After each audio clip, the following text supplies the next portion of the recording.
Le secret du phénix, d'Aurore Griffon. Chapitre 4. Les fantômes du placard. Trop de joie, trop de changements, trop de liberté attirent aussi les esprits jaloux et mécontents. Ces grands oubliés de la fête peuvent être de toute nature, mais pour vous atteindre, un acteur doit se porter volontaire. Félicien se réveilla avec ce message dans la tête. Il n'était pas dans ses habitudes de noter sa première pensée du matin, mais cette fois, cela lui semblait être une évidence. Quelque chose se tramait, il le sentait. Il prit donc un petit carnet qu'il déposa sur sa table de nuit et y nota mot pour mot la phrase. Une façon de ne pas avoir à la ruminer toute la sainte journée. Surtout, il n'y comprenait pas grand-chose, pour dire la vérité. Il avait bien intégré le fait de se préparer pour pouvoir passer une bonne nuit par des gestes simples et très conscients. Pour bien dormir, être en forme et positif pour la journée suivante, il est important de programmer son état d'esprit dès le coucher. Une programmation réussie nécessite une page vierge et non une page gribouillée dans tous les sens. C'est ainsi qu'un acte de nettoyage est toujours le bienvenu avant d'aller dormir. Il s'agit d'un petit rituel personnel qui vise, au travers de gestes concrets, à visée symbolique, à se vider la tête, le cœur et le corps de toute forme de parasitage.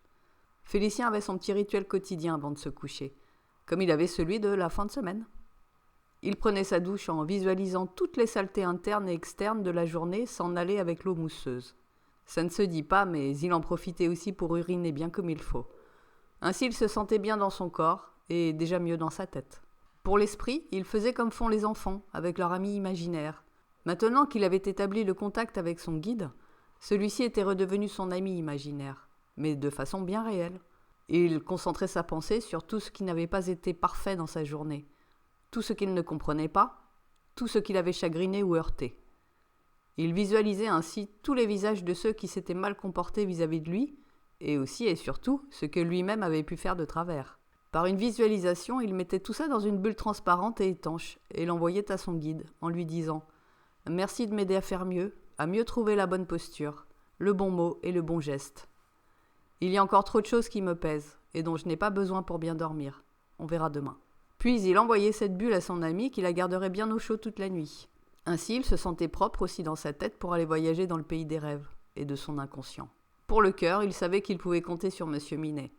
Les chats savent absorber et transmuter ce qui est mauvais pour l'homme.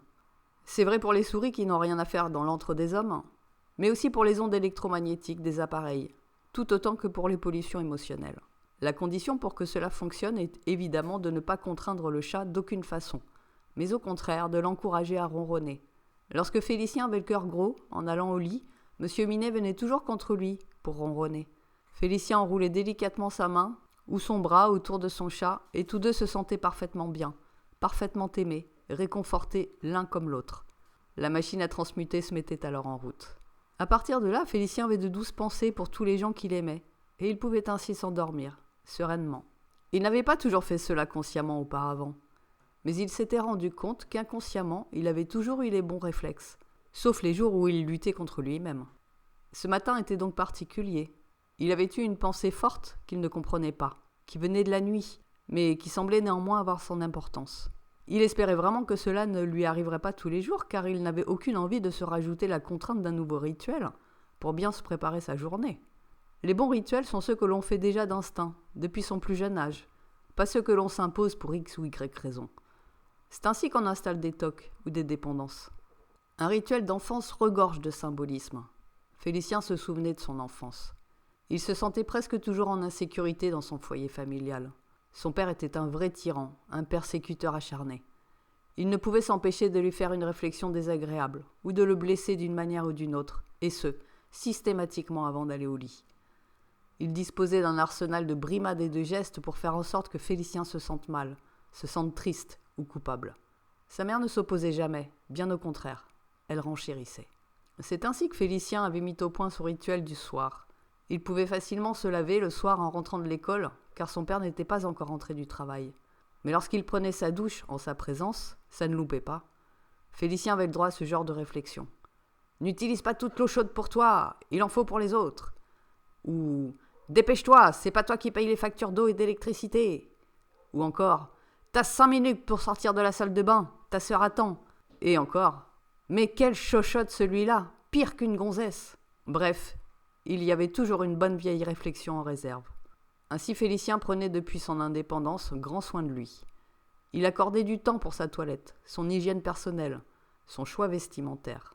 C'était une réparation nécessaire en même temps que quelque chose de bien pour lui, puisque justement son tordu de père ne le supportait pas. Les tordus se mettent toujours en réaction d'opposition quand quelque chose est bien ou bon pour celui qu'ils ont dans le collimateur. Ils sont de bons indicateurs pour ça. Dans la maison d'enfance de Félicien, il y avait heureusement un chat. Celui-ci attendait que la maison soit parfaitement endormie pour venir se blottir contre Félicien. Ainsi, il ne l'avait jamais forcé à venir, ne l'avait jamais utilisé comme un jouet ou comme un bouclier quelconque. Il s'arrangeait simplement pour laisser sa porte de chambre légèrement entr'ouverte. Pour l'ami imaginaire, Félicien n'en avait pas un, mais un maximum. Il rassemblait toute sa panoplie de peluches, Playmobil ou autres trophées autour de lui et discutait avec eux, dans sa tête, des moments forts qu'il avait vécus dans sa journée d'écolier. Il n'avait jamais eu le droit d'un baiser maternel, et encore moins paternel, avant de s'endormir. Pas plus que d'une petite histoire ou d'une petite discussion gentille pour débriefer la journée. Après les peluches, ce furent les livres. C'était facile d'accès avec les bibliothèques de classe. Sinon, il n'en aurait pas eu. Rien de mieux qu'un bon livre pour s'endormir avec de belles histoires dans la tête. Cela lui permettait d'oublier tout le reste. Il avait donc par lui-même créé cet instant rituel pour se sentir en sécurité, en paix et aimé avant de dormir. Félicien se demandait qu'en aurait-il été s'il n'avait pas de lui-même trouvé des stratagèmes pour s'octroyer ce qui pourtant lui revenait de droit, mais dont on se faisait un malin plaisir à le priver. Dormir en paix et en sécurité est un droit absolu pour chaque être humain. Pour un enfant, ce qui est de droit est d'être aimé et écouté, d'être valorisé sur le fait de prendre soin de lui-même et de sa personne. S'il avait adhéré à la programmation, induite par son père, du manque d'hygiène et de soins de soi, qu'en serait-il aujourd'hui de son état et de son aspect physique ? Si la programmation du non-soulagement quotidien de son esprit avait fonctionné sur Félicien, qu'en aurait-il été de son état mental et de ses aptitudes à la logique et à la réflexion ? Enfin, si la programmation du refus d'amour et de tendresse avait fonctionné elle aussi, qu'en aurait-il été de ses capacités à aimer l'autre et à recevoir en retour ? Félicien aurait développé sans doute une propension à négliger son hygiène et son apparence.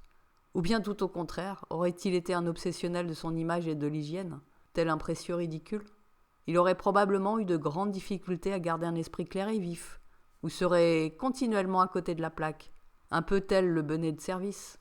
Il aurait enfin certainement développé une grande dépendance affective, ou une grande dépendance tout court, pour combler ce manque d'amour de départ. Si ça se trouve, il aurait pu devenir aussi complètement envahissant, possessif et surprotecteur, par souci de compensation et de réparation. Ce que l'on devient, en réponse à ce que l'on a vécu enfant, est parfois un mystère. Félicien avait de la chance finalement de s'en être aussi bien sorti, au moins sur ces points-là. Et oui, un tyran ne peut pas gagner à tous les coups. Ce qu'il avait encore du mal à s'expliquer était pourquoi son père avait choisi de devenir cet homme si tordu et si méchant envers ceux qu'il aurait dû chérir et protéger le plus. Félicien savait, pour l'avoir entendu mentionner, lors d'une discussion de famille, que son grand-père paternel était à peu de choses près le même genre d'individu. Il ne l'avait que très peu connu et n'en avait pas vraiment de souvenir. Il savait que son propre père gardait beaucoup de rancune et d'aigreur vis-à-vis de ce patriarche de la famille, autoritaire, contrôlant et cynique. Pourquoi dans ce cas avait-il reproduit sur Félicien le même schéma, le même comportement, la même attitude, et s'il en avait lui-même souffert ? C'était vraisemblablement même pire, d'après ce qu'il avait pu comprendre à demi-mot. S'agissait-il d'une malédiction familiale, d'un problème de gène ? Non, ce n'était pas ça, car sinon Félicien aurait eu, lui aussi vis-à-vis des enfants, ce type de comportement. Or, Félicien était tout le contraire du cynisme et de l'autoritarisme vis-à-vis de son neveu et de sa nièce. Il était calme, patient, joueur, complice, doux, attentif. Un père idéal. Dommage. Félicien restait avec ses deux grandes interrogations. Qu'est-ce qui fait que l'on suive le modèle parental, ou qu'au contraire, on ne le suive pas du tout ? Qu'est-ce qui fait qu'on en arrive à reproduire sur ses propres enfants quelque chose dont on a soi-même si souffert dans l'enfance ? Les pensées de Félicien n'étaient pas très gaies aujourd'hui. Sans doute ce message étrange était-il en train de s'infuser en lui. Il le portait à la réflexion. Cela l'avait conduit à repenser à son père et à son enfance. Il fit aussi le rapprochement avec son ex-beau-frère, qui ressemblait tant à son père. Lui aussi l'avait eu dans le pif dès les premiers instants. Pourtant, Félicien n'avait rien fait ni dit de spécial à son encontre. Il avait trouvé qu'il présentait bien, enfin, jusqu'à ce qu'il ouvre la bouche. C'était le choix de sa sœur, il n'avait rien à dire là-dessus, même si... La première rencontre entre eux avait eu lieu chez Clémence, pour un déjeuner. Ce souvenir lui remonta à l'esprit, comme si c'était hier. Bonjour Félicien, ta sœur m'a beaucoup parlé de toi. Je suis enchantée de faire enfin ta connaissance. Bonjour Edwin également, je suis content de rencontrer le petit ami de ma sœur. Bienvenue dans la famille. Ce n'est pas Edwin mon prénom, mais Erwan. Tu ne pouvais pas savoir, c'est d'origine bretonne. Oh, excuse-moi d'avoir écorché ton prénom, ce n'était pas volontaire. C'est pas bien grave, tu le sauras pour la prochaine fois. Alors comme ça, tes origines te ramènent à la Bretagne? C'est magnifique la Bretagne. Tu as raison de revendiquer tes origines. Quelle richesse culturelle en ce pays breton. Région magique à plus d'un titre. Tu es originaire de quel coin en Bretagne? Oui, si on veut. Je suis né là-bas, mais j'ai grandi sur Paris. Je n'aime pas trop la campagne. Je trouve juste qu'il y a un manque flagrant de culture et de modernité, en zone rurale, insistant avec l'air dégoûté sur ce dernier mot. Je me sens mieux en ville que chez les ploucs. Dieu merci, j'ai fait aussi mes études à Paris.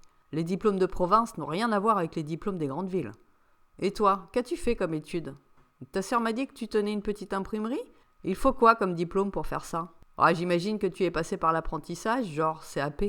Je te sers un verre? Whisky, Porto, Morito? Non merci, je préfère un jus de fruits ou un soda si tu as. Problème avec l'alcool? Non, du tout. Simplement, je n'aime pas ça. À part du bon vin de temps en temps, je ne bois jamais d'alcool. Erwan, s'adressant à Clémence. Chérie, tu aurais pu me dire pour le vin, j'en aurais ramené une bouteille. En faisant un geste, directeur du doigt. Va voir dans le frigo s'il ne reste pas une petite bière au moins. On ne va quand même pas trinquer avec de la flotte. Oh, de l'eau, ça me va très bien, t'inquiète pas. Allez, fais donc une petite exception pour une fois. Ce n'est pas tous les jours qu'on fête une aussi bonne nouvelle. Et je vais épouser ta sœur. Le mariage est prévu pour juin prochain. Tu seras des nôtres? Tiens, prends donc le fauteuil là. Fais donc comme chez toi. Tu veux des glaçons dans ton whisky? Constatant que sa volonté n'avait nullement été considérée. Merci, bien, ça a été... merci. Eh bien, ça a été rapide, votre décision. Félicien lança un regard interrogateur et circonspect à sa sœur, qui baissa les yeux. On s'est aimé au premier regard avec Clémence, et on ne s'est plus quitté depuis notre premier baiser. Clémence semblait quelque peu gênée, mais son fiancé lui attrapa la main pour la ramener tout contre lui. Elle se laissa faire sans broncher. Et sans indiscrétion, où vous êtes-vous rencontrés? À l'hôpital. Je travaille pour un laboratoire pharmaceutique. Je sortais d'un rendez-vous et c'est là que j'ai croisé Clémence. J'ai eu le coup de foudre. Elle était si charmante avec son stéthoscope autour du cou et son allure de femme décidée. Je l'ai invitée à prendre un café, c'est comme ça que notre histoire a débuté. Ah bon? Tu es donc dans la partie toi aussi? Dans le monde de la médecine? Oui, j'ai surtout fait une grande école de commerce. J'ai commencé par vendre des voitures, puis de l'immobilier. Finalement, j'ai pu avoir un coup de pouce pour rentrer dans ma boîte. Je suis directeur commercial. C'est bien plus lucratif. C'est important de bien gagner sa vie. À ce propos, si tu as besoin d'un coup de main pour booster un peu ton activité, n'hésite pas, tu sais où me trouver maintenant. Oui, merci, c'est vrai que les temps sont un peu durs. On tient la barre autant qu'on tire la langue. Que veux-tu? On fait au mieux. Tu pourrais aussi monter des franchises. Ça marche bien les franchises. Et la gestion est ultra simple. L'imprimerie, ça se fait tout seul. Maintenant, avec les ordi et le numérique, peut-être, mais j'aime bien mon petit commerce. J'ai une clientèle plutôt agréable et intéressante. Sur la défensive. Ça me convient comme ça. Et voilà comment se passa la première rencontre avec Erwan. Celui-ci avait toujours besoin de rabaisser les autres pour se sentir au-dessus de la mêlée. Il était stupide, vulgaire, irrespectueux et méchant. Félicien l'avait remarqué depuis le début. Sous ses faux airs de citadin cool, sympa, se cachait un tyran en embuscade. Pauvre Clémence. Elle paya fort cher son coup de foudre au premier regard. Elle était tombée sur l'antithèse du bon mari et du bon père de famille. Elle n'avait pas échappé au modèle parental, aussi bien que Félicien. Elle avait endossé le rôle de leur mère, être sous l'emprise d'un tyran qui lui demandait de devenir sa complice. Erwan aussi avait jaugé Félicien et l'avait classé dans la case « Ce bon à rien, il a deviné mon petit jeu, je vais m'en occuper personnellement ». La première chose qu'un tyran déteste, c'est qu'on lui résiste. La deuxième chose, c'est qu'on le démasque. La troisième chose, c'est qu'on prenne des longueurs d'avance sur lui en anticipant ses actes. Et la dernière chose, c'est qu'on le prenne par surprise au moment où il s'y attend le moins. C'est ainsi qu'il est poussé à s'anéantir lui-même, en commettant la bourde fatale. Bien des criminels se sont fait piéger bêtement de la sorte. Le programme contre Félicien avait donc été lancé dès le départ avec Erwan, puisqu'il lui avait résisté, l'avait démasqué à la première rencontre et avait parfaitement compris que celui-ci réserverait de bons coups foireux à la moindre occasion. Félicien avait eu de l'entraînement avec son père. Il savait qu'il devait rester très vigilant avec son futur ex-beau-frère, et surtout très attentif vis-à-vis de sa sœur. Une personne sous emprise d'un pervers ou d'un tordu trahit toujours la main tendue qu'on lui offre pour l'aider à s'en sortir. Il en avait été ainsi avec Clémence, avant qu'elle ne se rende à l'évidence qu'elle s'était faite manipuler. Ainsi Clémence était devenue, malgré elle, les yeux, les oreilles et la bouche de son tyran de mari, contre Félicien, jusqu'à ce qu'elle soit prête à sortir de son emprise. Cela s'était déjà passé lorsque le père de Félicien utilisait et manipulait sa jeune sœur pour l'atteindre, lui. Cela s'était donc répété. Clémence et Félicien n'en avaient donc pas tout à fait terminé avec leur père, même entrés dans l'âge adulte. La suite ne démentit rien de cette analyse qu'avait faite Félicien. Il allait seulement devoir la revivre une dernière fois pour se libérer du fardeau paternel, au travers de l'histoire qui se rejouait.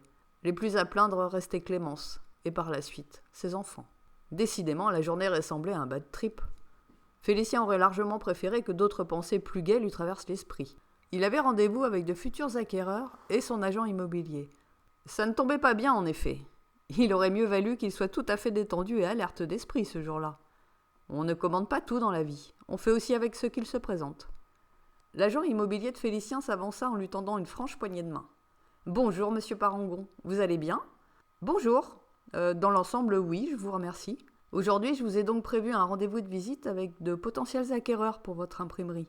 Plus exactement, ce n'est pas l'imprimerie qui les intéresse, mais plutôt l'emplacement qu'ils visent. Je sais que c'est un crève-cœur pour vous de voir disparaître votre imprimerie, mais si vous voulez vendre rapidement, vous savez, il faut aussi savoir faire des compromis. Vous avez probablement raison, monsieur Gallet, mais sachez aussi qu'à mon âge, on a cessé depuis longtemps de mettre les doigts dans les compromis, si on ne veut pas y laisser le bras tout entier. Ah, c'est un point de vue qui se défend. Restons simplement positifs et pragmatiques dans ce cas. Ces personnes qui ont repéré votre atelier d'imprimerie présentent d'excellentes garanties de financement.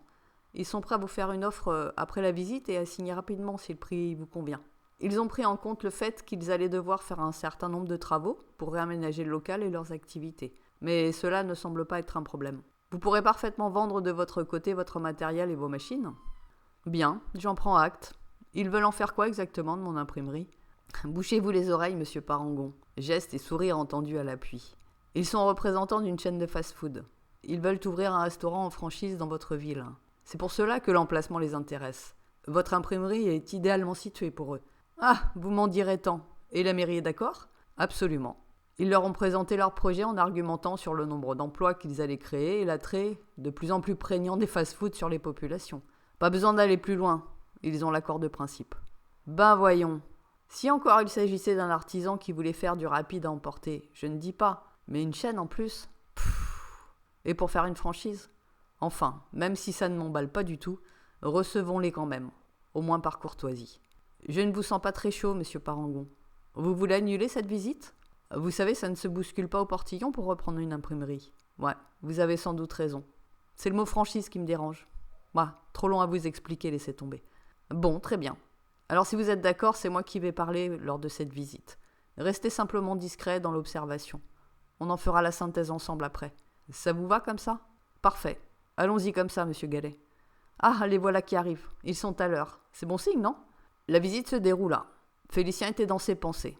Certes, il avait envie de concrétiser ses projets, maintenant qu'il avait pris toutes ses décisions de changement.